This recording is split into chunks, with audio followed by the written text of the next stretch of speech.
का सरकार एवढं भ्रष्ट झालेलं आहे, खालीपर्यंत भ्रष्टाचार का रुजलेला आहे की साधा बाबू सुद्धा आता फाईल पुढे सरकवण्यासाठी त्या बिचाऱ्यांना लुटल्याशिवाय पुढे सरकवत नाही.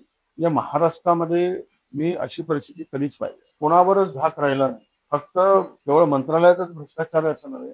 मंत्रालयात तर आता मोठा अड्डाच झालाय की त्याच्या पलीकडे जाऊन ग्रामीण भागात अशी लूट चालली सामान्य माणसाची की कुठल्याही फाईलवर सही करायची चिरीमिरी घेतल्याशिवाय ते होऊच शकत नाही आणि भयावह परिस्थिती निर्माण झाली. आता यांना वाटतंय की सुरक्षित स्थळ कोणता आहे, सही करून पैसे कमवायचे. आता बिअर बार निवडायला लागले. कार्यालयात घेत नाही तर बिअर बार मध्ये बिअर पिता पिता दोनही आनंद घ्यायचा. म्हणजे दारूचा घोटे घेऊन आनंद घ्यायचा आणि खालून टेबला घालून पैसे घेऊनही आनंद घ्यायचा. आता दुहेरी आनंदात ही सरकार चाललेलं आहे. एकीकडे नशा आणि दुसरीकडे पैसा. पैसा आणि नशा दोघांमध्ये अखंड बुडून आनंद घेऊन सामान्य माणसाला वाऱ्यावर सोडून असा तुघलकी कारभार एकूण महाराष्ट्रामध्ये दिसतोय. त्याचाच तो परिणाम आता आपल्याला बघायला मिळतोय.